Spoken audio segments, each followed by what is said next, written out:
नमो भगवते शिवानन्दाय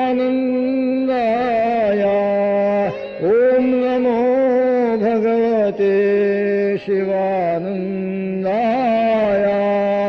ॐ नमो भगवते शिवानन्दाय ॐ नमो भगवते शिवानन्दाय ॐ नमो भगवते शिवानन्दाय ॐ नमो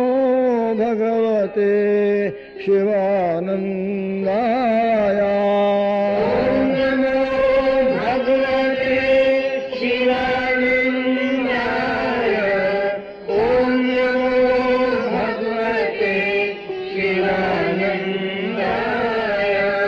ॐ नमो भगवते शिवानन्दाय ॐ नमो भगवते शिवानन्दाय ॐ नमो भगवते शिवानन्दाय ॐ नमो भगवते शिवानन्दाय ॐ नमो भगवते शिवानन्दाय ॐ नमो भगवते शिवानन्दाय ॐ नमो भगवते शिवानन्दाय ॐ नमो भगवते शिवानन्दाय ॐ नमो भगवते शिवानन्दाय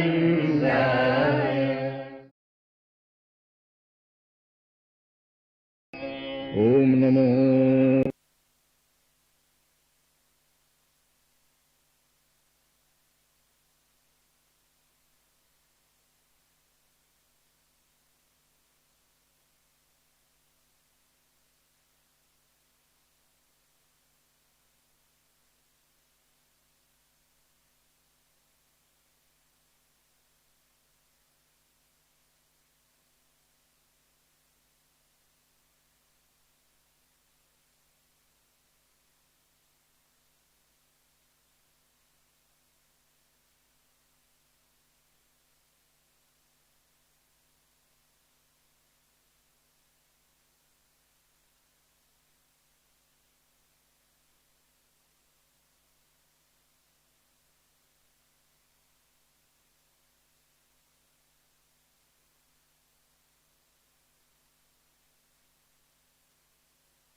We have to start. Yes.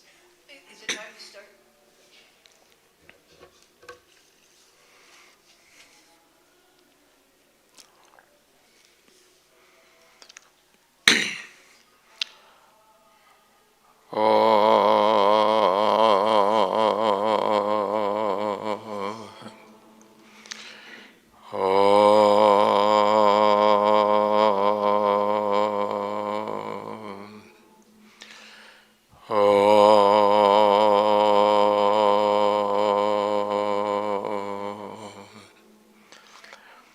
ॐ गङ्गणपतये नमः। ॐ गुङ्गुरुभ्यो नमः। ॐ ऐं सरस्वत्यै नमः। ॐ नमः शिवाय। ॐ नमो भगवते वासुदेवाय। ॐ नमो भगवते रामचन्द्राय। ॐ नमो नारायणाय। ॐ श्री परमात्मने नमः। ॐ परब्रह्मणे नमः। ॐ आत्मने नमः। Omkaram bindu sanjuktam nityam dhyayanti yoginah kamadam mokshadam chaiva omkaraya namo namaha. Om Sri Paramatmane Namaha. We have now some more questions, and this somebody asks, I have noticed that my mind tends to easily spot details, more so the negative ones than the positive. This makes me realize that if I used this sharp mind for myself, I would have already made significant progress on my spiritual path. However, I get distracted by and unnecessary things, and before I know it, time has passed and I have wasted it. How can I find the strength and discipline to see my own mistakes and use my mind to improve myself and to see only the good in others?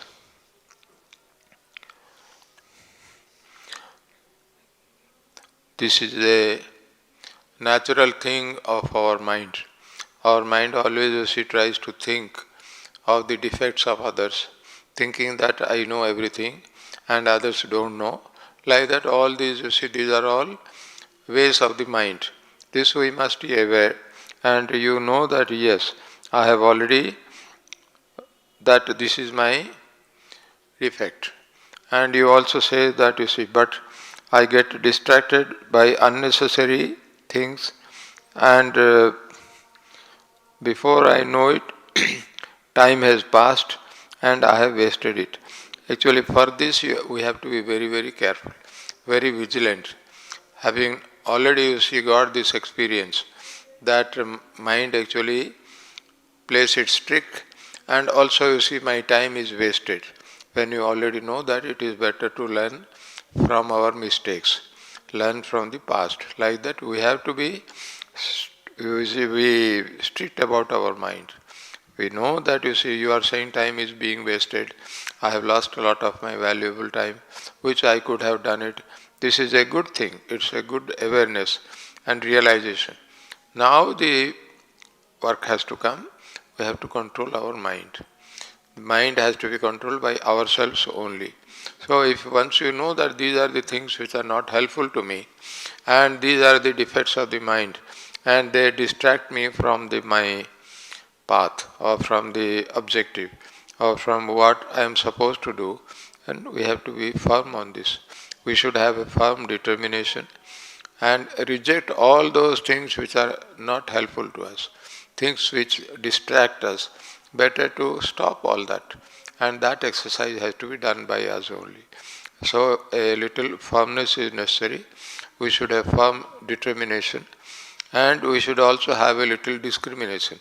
Our mind should always be discriminating what is right, what is wrong, what I am supposed to do, what I should not. And like this, then these things which are unnecessary, we have to actually remove from our mind. We should not get into all those things. If we are a little firm and then we are very strong about it, then we can control it. But this has to be done by us, and always that type of discrimination should be there. Always thinking what is right, what is not right, what I should do, what I should not. If we do that and stick to what is good for us, like that only we have to do. So, how can I find the strength and discipline to see my own mistakes? You have already known your own mistakes. You are saying that I know this mind is making those mistakes.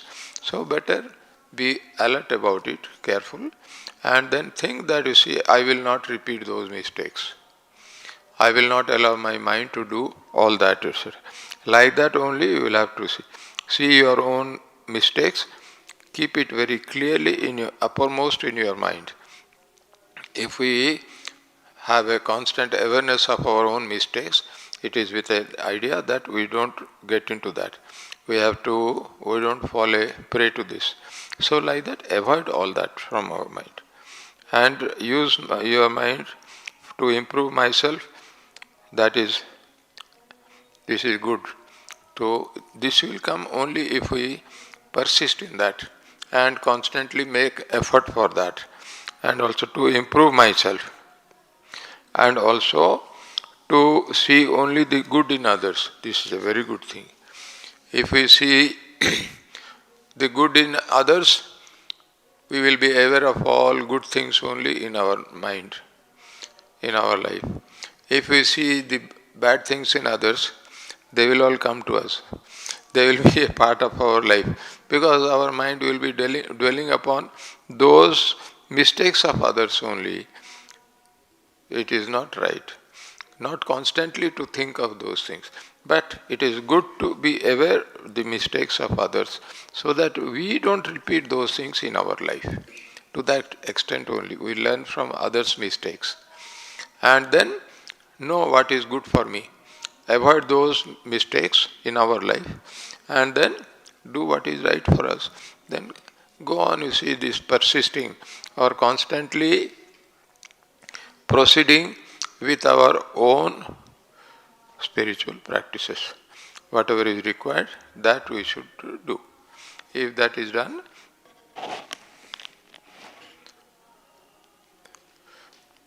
then you see we will be in the spiritual path and we will be doing our own spiritual practices. That is enough. But that is what is necessary. That is most essential thing. Like that only we must now focus our mind, ourselves, and to see only the good in others. It is very good.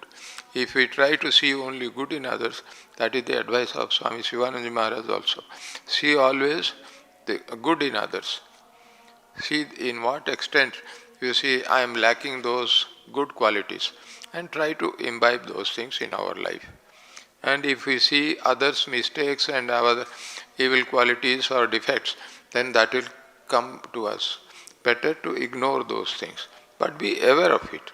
And so that we are able to get rid of all that. We are keeping away from that. Like that we should carry on life.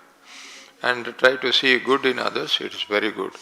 If we see good in others, then goodness will develop in us. We will have the inspiration to have good qualities in us, to develop good qualities. Like that we should do.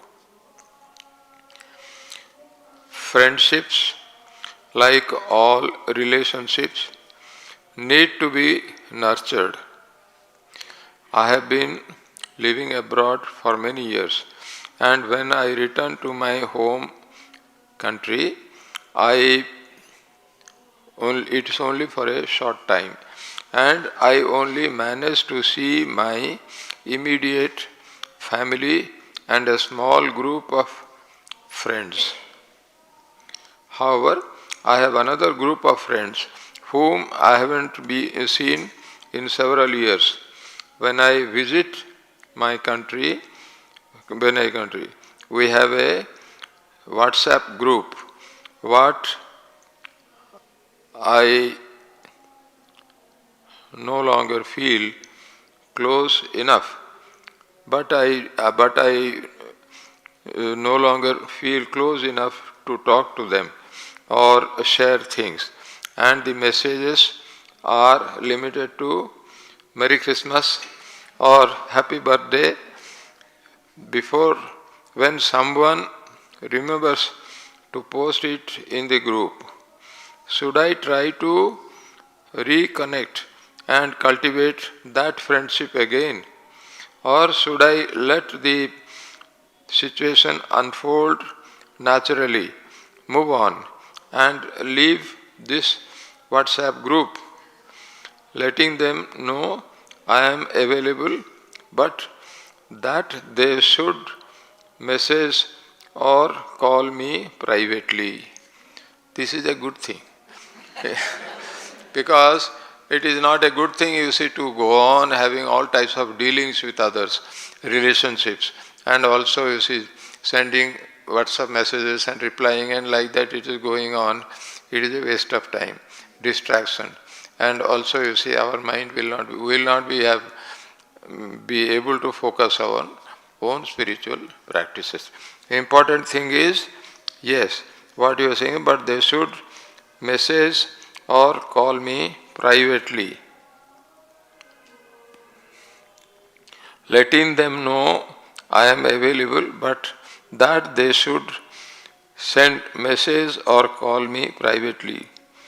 It is not a good thing to let them know that you are available. Then you see whether you are actually doing it, they'll know that they can have access to you at any time, they can send messages. What is the necessity of all that, etc.? Don't tell them anything. You just carry on as it is. But this should be your thinking. That you see, you are available, yes.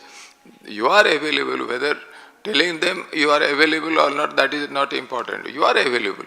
If they send some message, you reply, and whatever you think is appropriate, that you can do that. Letting them know you are available. I think it is not wise to let them know that you are available. They know that you are available. So, not necessary to say that. If you say that, then you see you are inviting problem to yourself. And as if you don't have any other thing to do, and just to keep on, you see, having dealings with them and then messages to and fro and all, that is not necessary. Let them know. If they send some message, if you send a reply, they will know that you are available. It is not necessary to say. But that they should message or call me privately, it is not a wise thing to do that. They can send your message, you can send me message, you can call me privately. Why do you tell that? Even without that, they will be able to say that. If you respond, that is okay. But not necessary to tell openly in so many words that I am available, you see, privately you can send me message and etc. Why to tell all that? But let it be the guiding factor for us. Like that, you keep that should be your stand, but not to tell in so many words. That would be, I think, a better thing. And then you can grow it. But it's a good thing. It is not necessary to have all this type of, you see, interactions, sending messages and then replying, all those things. If it comes, it is okay. You have to reply, because we are in the world. We have to do justice to them also. You have to have good relation with them also, to the extent it is necessary. That much. If they send some message, you can reply. If they don't send message, better to keep quiet. And not tell also, they call me privately. Why should you tell them you call them privately? Not necessary. But if they call you and then you take the phone, receive the phone, it will mean that you say you are available privately. That is how I think. A little, you see, this, we have to be a little discreet in this. What recommendation can you give married women regarding clothing and personal care? I understand that not dedicating time to this is considering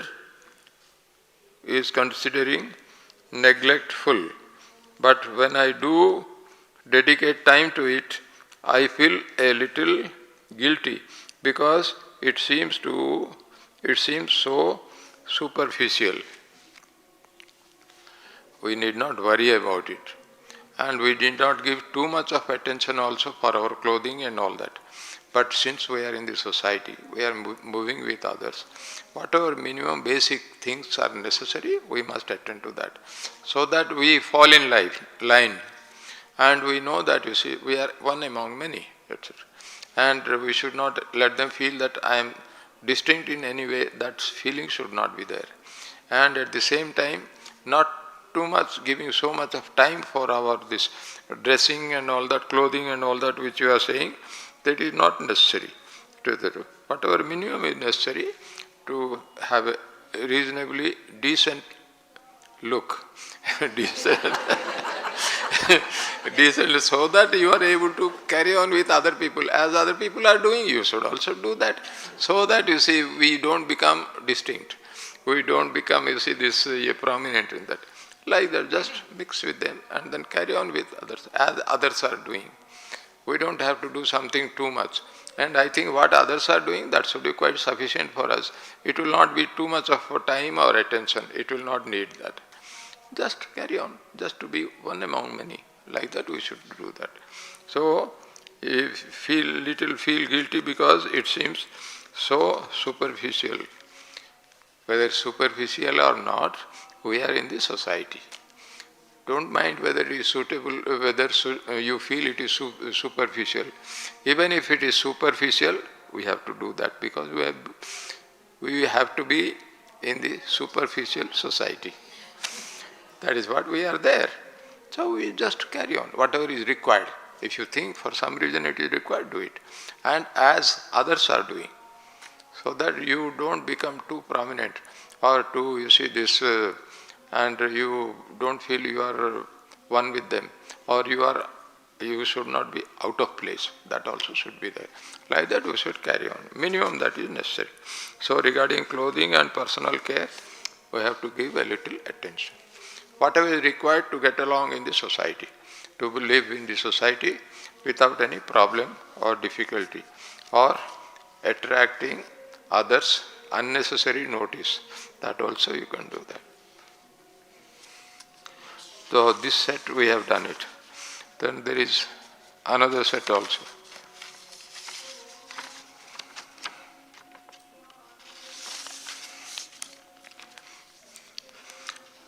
How can we develop trust in God? About trust in God we have discussed several ways. How we have to develop trust, we can develop, etc. That I think we have discussed in depth and, you see, in detail. So I think that should be sufficient. We have covered this topic. What should be our inner attitude when our prayers seem unanswered? So, our prayers are meant to be answered. It is acceptable, it is understandable. But then it is not necessary that if we pray, it must be answered. It is God's discretion. If God feels that yes, He has to answer, then He will answer. Otherwise, you cannot force God to answer my prayer. That is not possible. Leave it to God. You have done your prayer, then leave it to God. And normally our prayers are also should be without any motive and without any thinking that if I pray, this has to happen. God has to answer. God also has to do what I am saying. All those things are not, this is not possible, not right also. If you feel you have to pray to God for something, pray. And what He will do, leave it to Him. That should be the best way. And not worry about that. When our prayers are unanswered, even then we should not lose our faith. We should think that God knows what is right for me, what is good for me, and what should be done by Him, He knows well. So if He does not answer, it is okay, you have done your duty, leave it to Him. Like that we should still continue to have faith in God. Because God is the only person in this whole world or in the universe who knows everything, and He knows what is right, and He knows what is right for us. So He will give the right answer. So we don't have to worry about it. We have done our duty, we have prayed, and then leave it to God. Whether it is answered or not answered, even then we should continue to have the same faith in God. Same faith we have to say. Otherwise, this type of thing, oh, this God is no good. I have done, you say, this God is not answering me. What is this? Because then our prayer will be a sort of, you see, business with God. We are actually, you see, this, I am praying, He must give it this. So it's a mutual bargain. That is not there with God. We have done our prayer. We think that for some reason we should pray to God. And what you want to say, that also you can say. What will happen, it is up to Him. Leave it. Have faith that God knows what is good for me, and if it is necessary, He will give me the reply. If He does not give, and if my prayer remains unanswered, leave it to Him. Because we have done our duty. Whether it will be answered by Him or not, it is up to Him. Like that we have to have this faith. So continue with our efforts and don't worry what has happened. If we worry about it, that means I am praying, God is not answering. Probably there is no God. Or that you say God does not know what he should do. Or that He has a deaf ear. All those things will come. It is better, leave it to Him. You have done your duty as it has come to your mind. This is what I should do. You have done it, then leave it to Him. That is real faith. And we must continue to have the same faith in God. And don't worry about it. And accept that this is God's will. That He did not answer to me. He did not reply. It is His will. Like that it is better to, leave it there itself and keep quiet, remain contented. And not have any grumbling nature with God. There is no question of grumbling with God. That will not work. It is only children, if the children give something or ask for something from the parents, then if the parents don't oblige, then they will start grumbling. A devotee will not do all that. Our duty is, you felt that some prayer should be told to God, you have given the prayer, conveyed the prayer. Thereafter what happens, remain. Be happy and contented with whatever happens. Like that should be our attitude. We should continue with our faith. What then? This is what about prayer not being answered. Most revered Swamiji Maharaj, I would like to understand the scope of Lord Krishna's statement in the Bhagavad Gita when He says that He provides the devotee with what he lacks and preserves what he has. The Sanskrit term used is Yogakshema. So, what then is the place of our own effort? Yogakshemam vahamyaham, like that Lord Krishna had said. There is one sloka in the Bhagavad Gita. He says, but then God will do that, only there are certain conditions. He says, ananya chetaha, that means a person who has not given his mind to anything else. He does not think of anybody else in his mind. That is the meaning of ananya chetaha satatam yemang sparanti nityasaha tesaham nityajuktanam yogakshemam vahamyaham. Like that this sloka is there. Ananya chetaha. That means in our mind you have no dependence on anybody else. You don't think of anybody else in your mind. Your mind is always thinking only of God. If that is there, then this will follow. It is not that because it is there in the Bhagavad Gita, you know it, therefore it will come to you, it will not happen. That God will come and He will take care of all the things that I am having, or He will provide me what I don't have. All those things, assurance which God has given, it will come only if that condition is fulfilled. Ananya chetaha satatam. Always, he doesn't think of anything else in his mind. This is first condition. Ananya chetaha satatam yemang smarati nityasaha.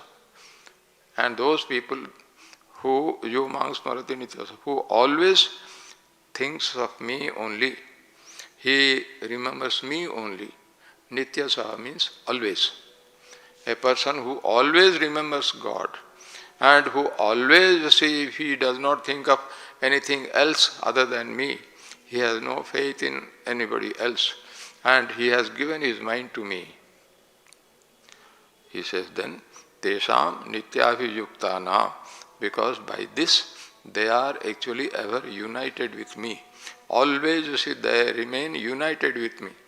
Tesham satata yuktanam, always they are united me. Then he says, I bear all this responsibility for them. I take all their load.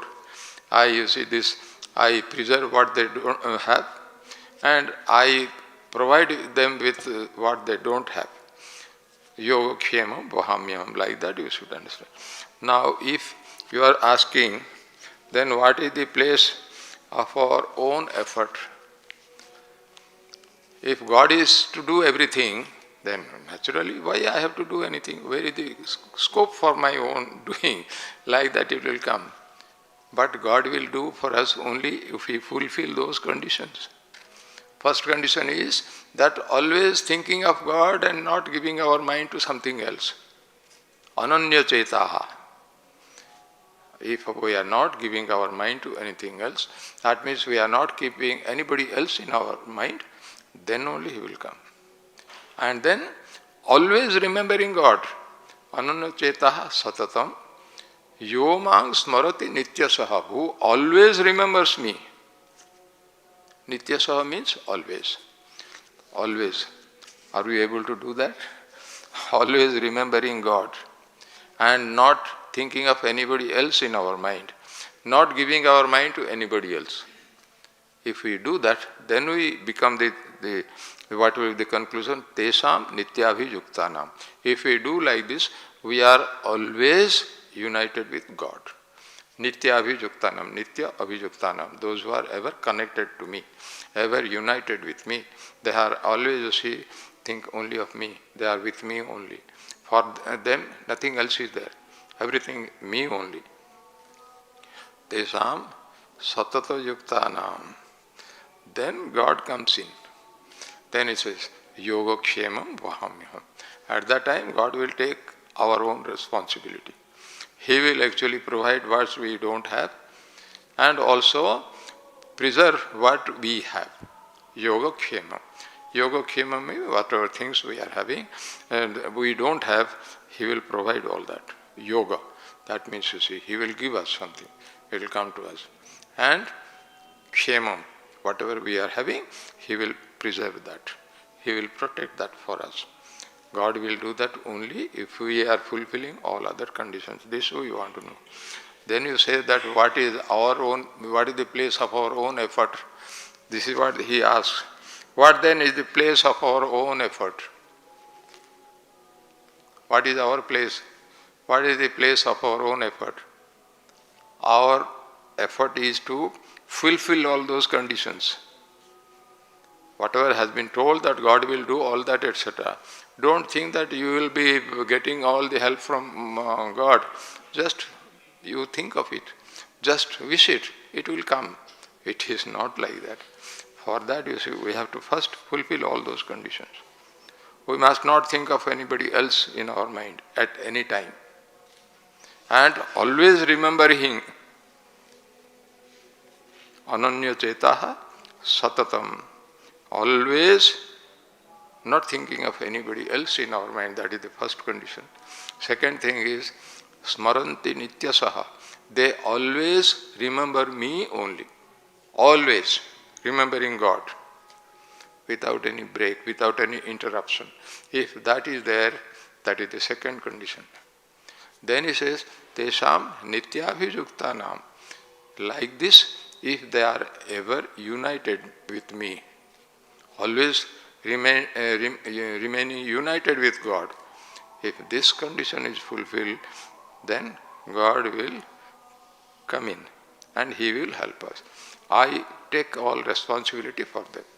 I provide them with what they don't have and I preserve what they have. These two things will come. Otherwise, God is not our servant. You just wish, the servant will do it. Or you just tell him, he will do it. It is not that. God is a hard taskmaster. If you fulfill those conditions, yes, He is available for God, for the devotees. Like that we must understand.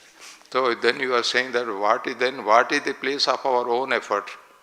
Our own effort is first fulfill those conditions. Own effort is depend totally on God.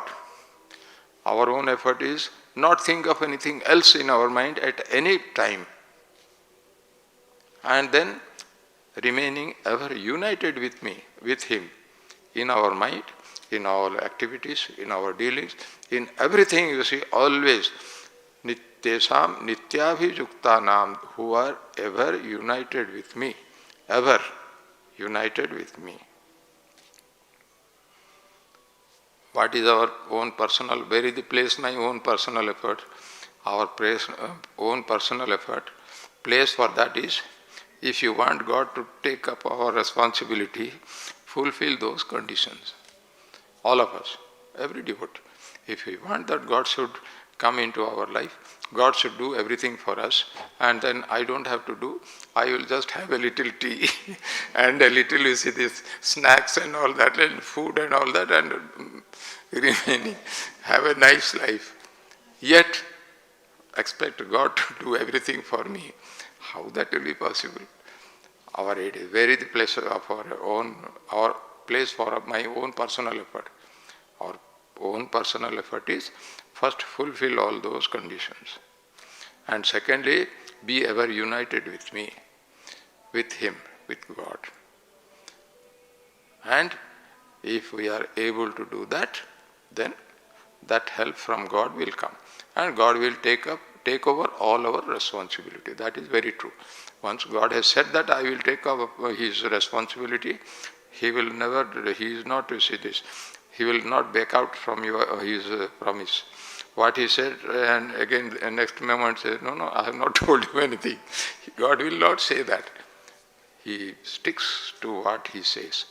But then, conditions He has imposed, our idea should be, what is the place of our own personal effort to fulfill those conditions. Then you see that. Otherwise, I think probably you may be having your own experience that you don't have to do anything, automatically God comes and helps you. Does it happen? It will not happen. God is the wisest person. God, you see, nobody can befool Him. And then you see, therefore, but He means business. If you do that, yes, I will do it. He will stick to His promise. If we want that God should come into our life and take up all this responsibility, then at least you see what He says, do that this much. He will do everything for us. Like that we should understand. So what is the place of our own effort? Place of our own effort is continue to have the same faith in God. If you don't have faith in God, help from God will not come. So that is the first requirement. We must have trust in God, we must have faith in God. And secondly, we must do our own bit. Whatever is possible on our part, He will do that. So first, do our duty. Whatever is possible on our part, try to do that. That is our own effort. And the more important effort is having faith in God, trust in God. And then practice as a good devotee. How a devotee should carry on with his life, what things he has to do, and so as a devotee we must fulfill all the conditions.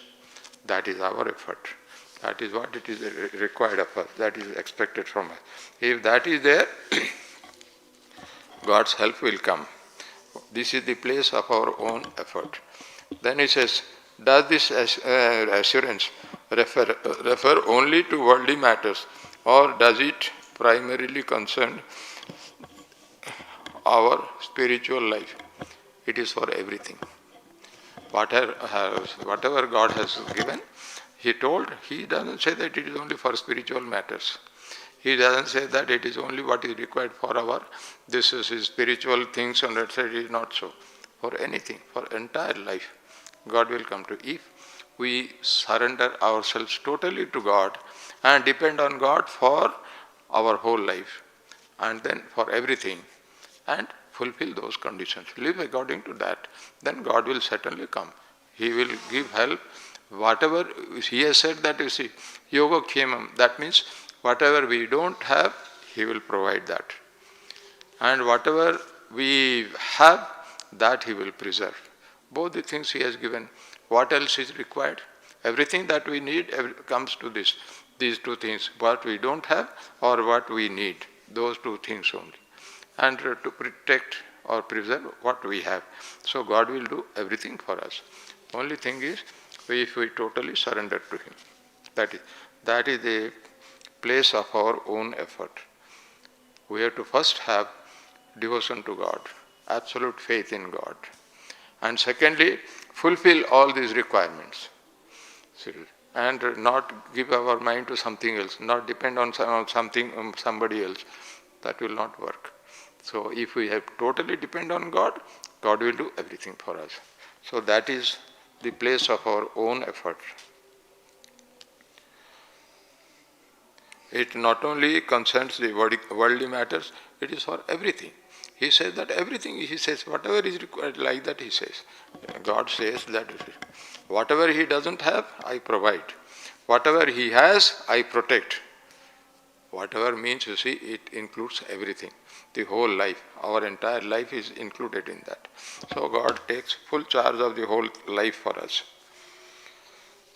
When Lord Krishna declares in the Bhagavad Gita, abandon all duties and take refuge in me alone, in this 18th chapter 66.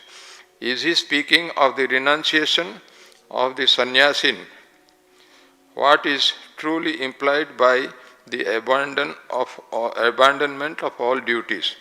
Does dependence on God mean that we do nothing on our own, both in worldly life and in our spiritual life? This is not a correct understanding.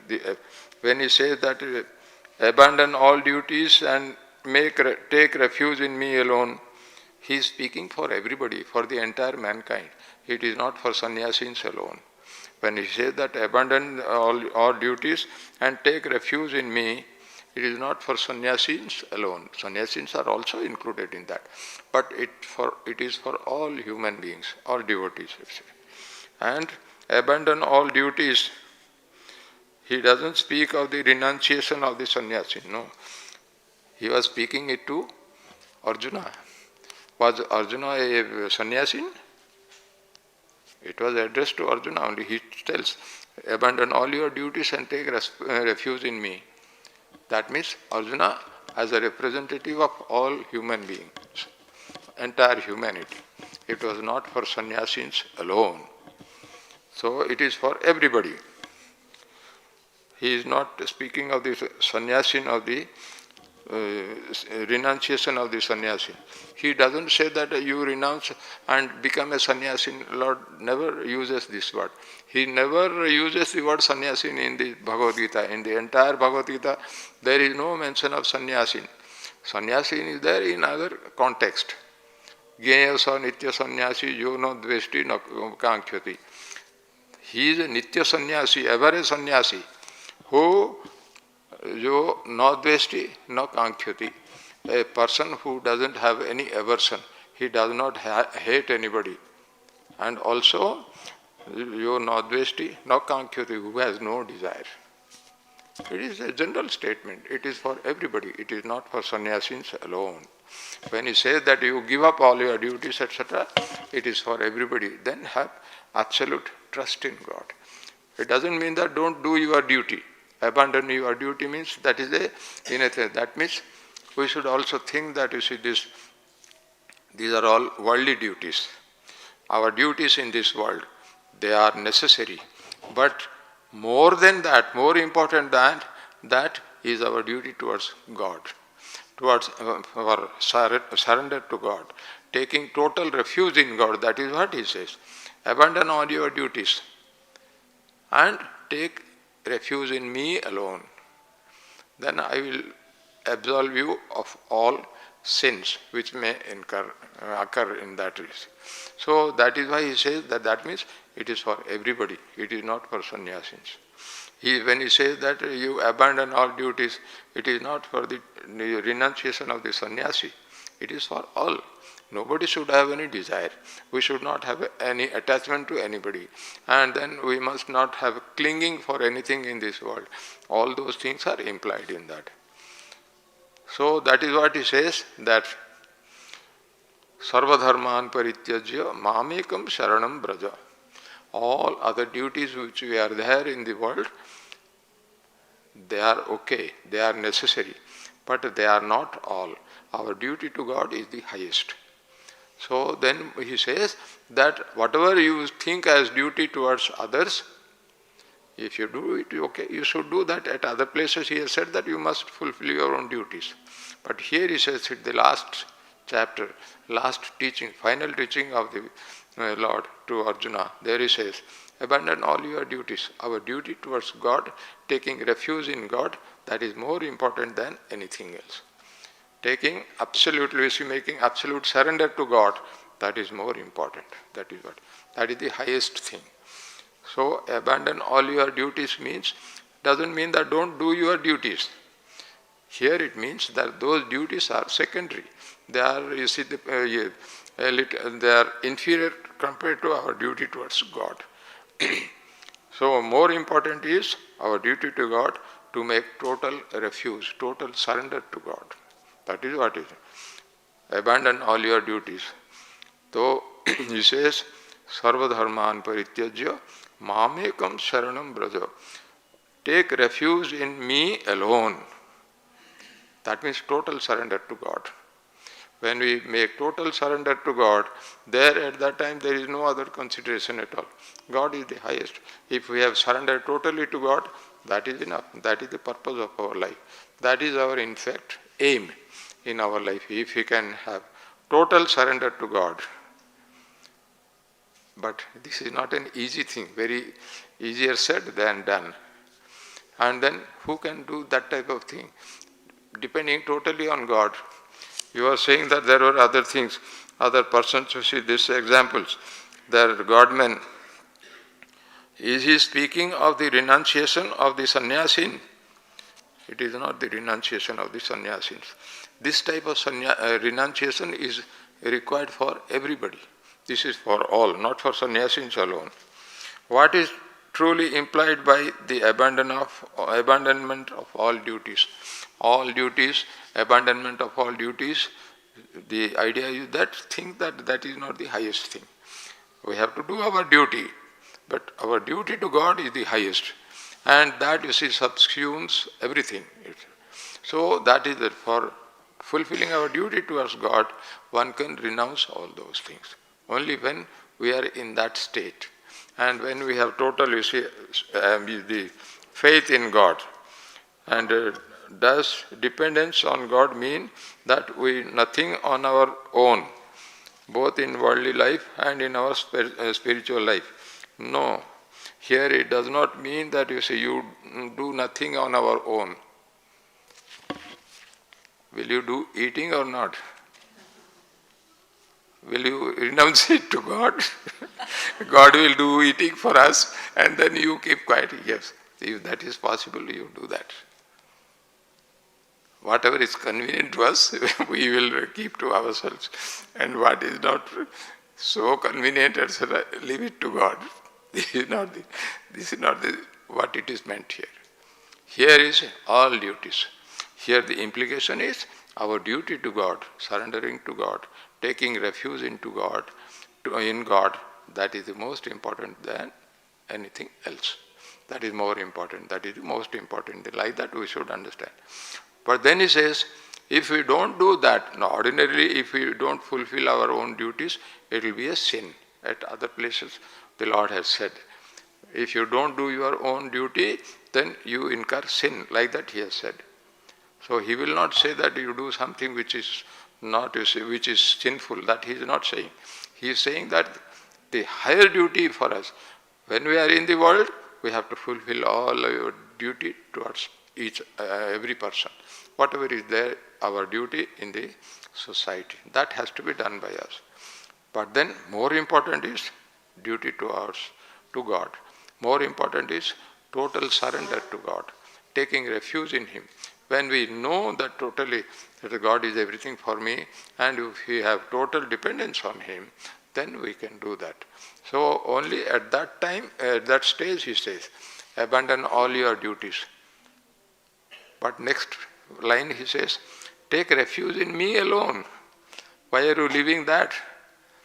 Taking refuge in me, that is what the Lord says.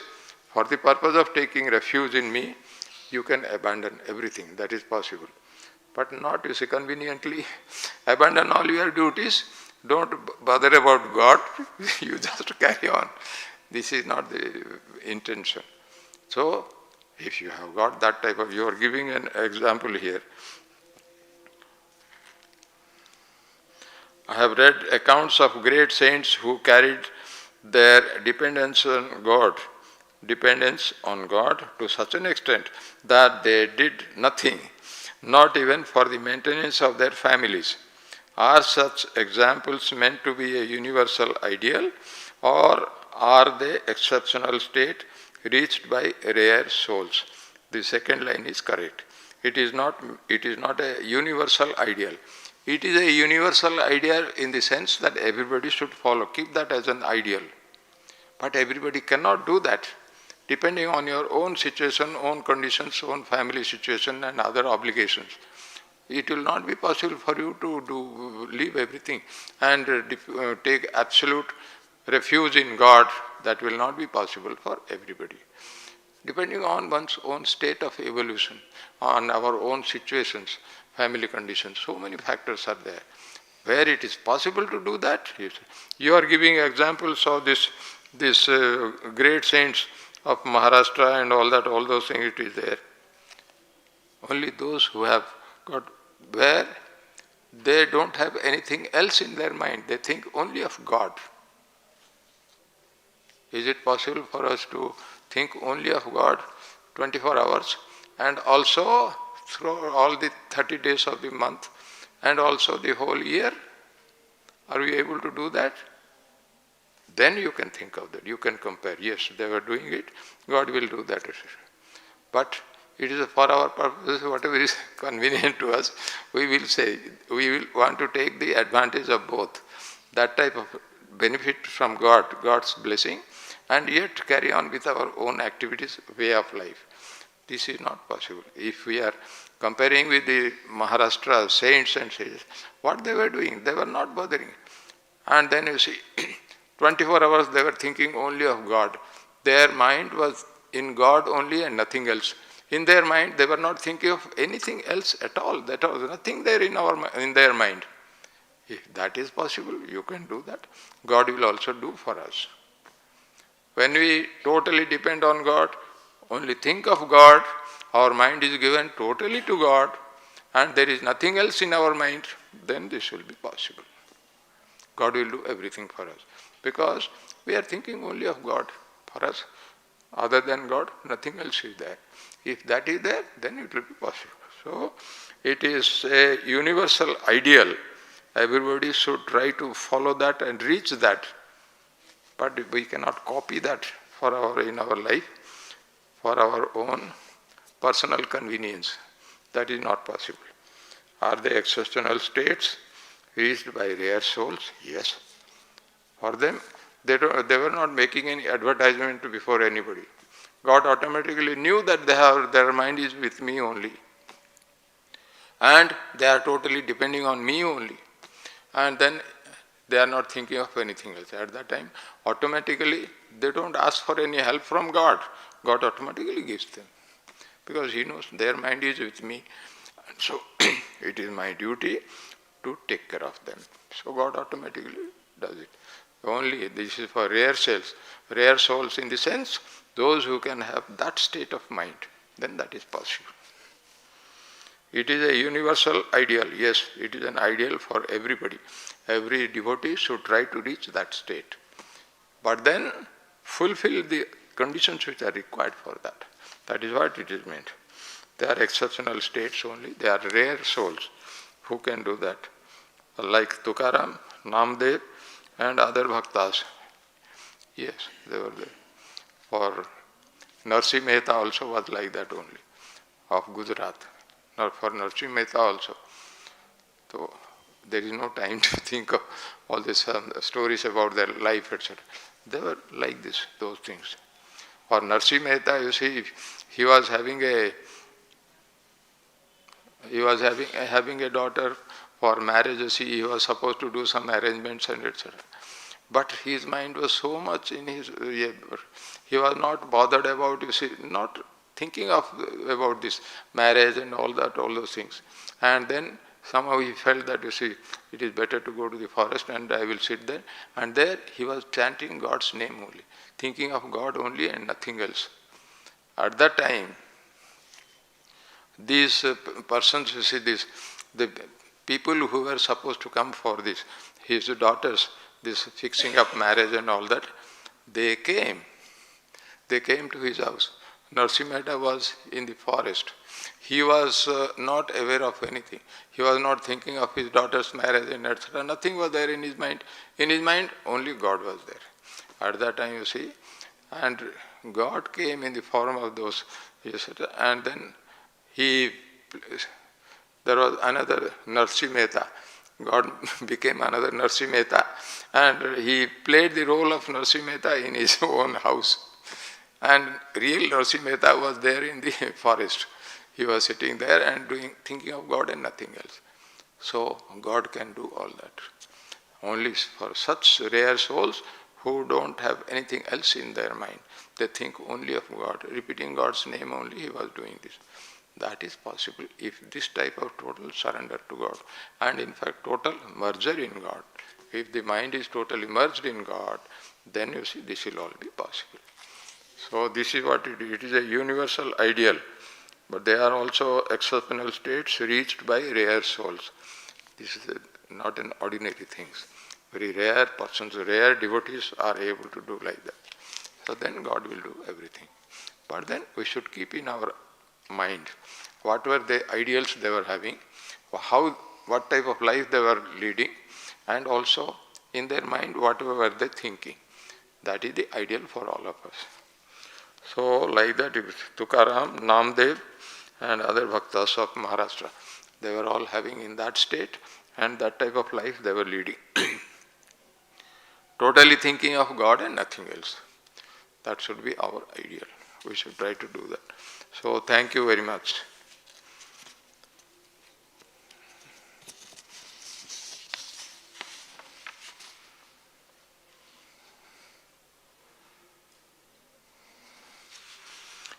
I think these questions we have answered something.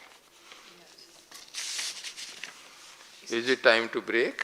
Just a sec, is it still on? Okay, just, It is 5:14. yes, our 6:14. Our live streaming will have to stop now, but Swamiji's last questions for the next 15 minutes will be recorded, and somehow we will get that recording to you. So thank you, Swamiji. Yes, now, Suchita has to just come and So connect you. our So situation. the live streaming will stop, and Suchita will record you. And then somehow she'll get the recording to us. And then you will try to. We'll try and share it somehow, through WhatsApp, whatever.